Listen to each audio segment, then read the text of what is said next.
کچھ لوگ شہوانی ریچھ بن جاتے ہیں، جس طرح ریچھ کے اندر شہوت بہت زیادہ ہوتی ہے، اس طرح کچھ لوگ ہیں کہ وہ پاک طیب طاہر بیویوں کے باوجود بھی سویر سے شام تک ان کی نظریں بدکاریاں کرتی۔ ایسے بدکار لوگ ہیں کہ کالج کے اندر اپنی بیٹی کو بھی چھوڑ دے جا رہے ہوں تو وہاں بھی اپنی نظر کو محفوظ نہیں رکھ پاتے، حالانکہ وہ اپنی بیٹی کو چھوڑے۔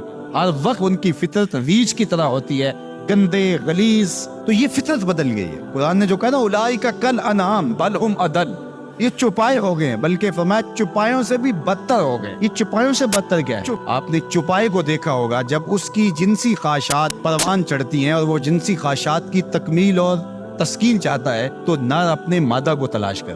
آپ نے کبھی نہیں دیکھا ہوگا کہ کوئی نر سے جفتی ہوا ہو، لیکن انسان جب فطرتاً گندا ہو جاتا ہے تو پھر یہ جانوروں کی فطرت سے بھی نیچے گر جاتا ہے، یہ نر سے بھی جفتی ہو جاتا ہے۔ پھر اس کا مطلب کیا ہوا؟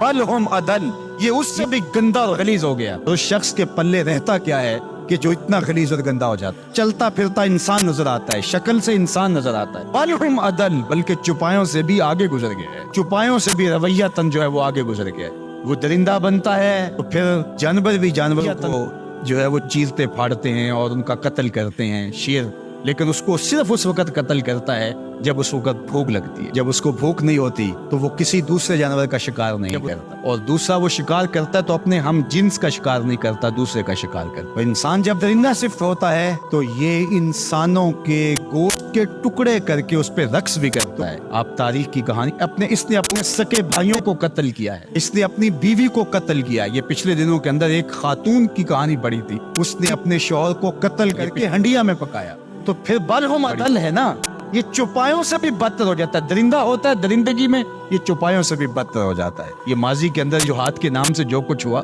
انسانوں قبروں سے نکال کر کے ان کی لاشوں کو چوراہوں پہ لٹکایا۔ تو انسان جب درندہ بنتا ہے تو پھر کہاں سے کہاں چلا جاتا ہے، چاہے وہ شہوانی ریچھ بن جائے، چاہے وہ بھونکنے والا کتا بن جائے، پھر اس کی گندی زبان سے کوئی بھی محفوظ نہیں ہوتا۔ نہ ماں محفوظ ہوتی ہے، نہ باپ محفوظ ہوتا ہے، نہ بھائی محفوظ ہوتے ہیں، نہ بہنیں محفوظ ہوتی ہیں، اور نہ دوست محفوظ ہوتے ہیں، نہ معاشرہ محفوظ ہوتا ہے۔ اسی طرح کوئی بندروں والی فطرت بن جائے، بندروں کی آپ نے آپ تو دیکھی ہیں، کسی سے ماچس چھین لی، کسی سے جو ہے وہ روٹی کا ٹکڑا چھین لیا، کتنی عجیب حرکتیں کرتے ہیں۔ اور کچھ لوگ بھی اس طرح بندر فطرت ہوتے ہیں، اور آپ دیکھتے ہیں کہ وہ ہر وقت شرارتیں کرتے رہتے ہیں بندروں کی طرح۔ تو وہ مسخ حقیقی نہیں ہوتا، وہ مسخ مانوی ہوتا ہے۔ تو بنی اسرائیل کے اندر جو مسخ ہوا تھا، تو ایک قول تو یہ ہے کہ وہ مسخ حقیقی ہوا تھا، ان کی شکلیں ہی بندروں والی ہو گئی تھی۔ لیکن دوسرا قول یہ ہے کہ مسخ حقیقی نہیں ہوا تھا، مسخ مانوی ہوا تھا۔ شکلیں تو بندروں والی نہیں ہوئی تھی، عادتیں بندروں والی ہو گئی۔ اللہ اکبر، عادتیں بندروں والی۔ اس امت کے اندر مسخ حقیقی نہیں ہوگا، اس امت کو اللہ نے محفوظ رکھا ہے مسخ حقیقی سے، لیکن مسخ مانوی ہوتا رہے گا۔ لوگ مختلف جانوروں کے مشابہ عادات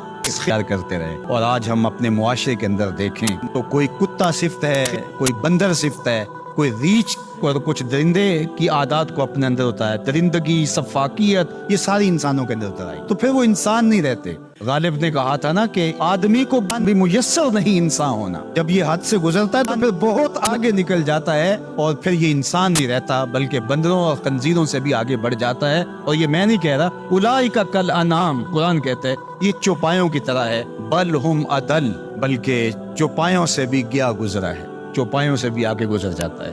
یہ تجاوز جب کرتا ہے تو اس کے پلے کچھ نہیں رہتا۔ تو انسان کی جو قدر و قیمت ہے وہ تو اس کے اس عقل و شعور، فہم، ادراک، اخلاقیات سے ہے، اور اگر اس کے پاس یہ کچھ نہیں رہا تو یہ شکل تو ابو لہب کے پاس بھی تھی، یہ تو ابو جہل کے پاس بھی۔ تو اس لیے قرآن مجید کے ان احکام کا اور ان واقعات کا انطباق کرے اپنے اوپر کہ ہم اس میں سے کس عذاب میں، کس مصیبت کے اندر مبتلا ہیں اور ہو سکتے ہیں، اور اس سے بچنے کی صورتیں کیا ہیں۔ آج ہم اپنی خواہشات کے غلام بن جائیں اور شرعی تعلیمات کو، نبوی منہج کو، طریق کو چھوڑ دیں گے تو پھر ہم بھی بندروں اور جانوروں سے مختلف نہیں ہوں گے۔ تو اللہ تعالی ہمیں اچھا، صالح، پاکیزہ انسان بنائے۔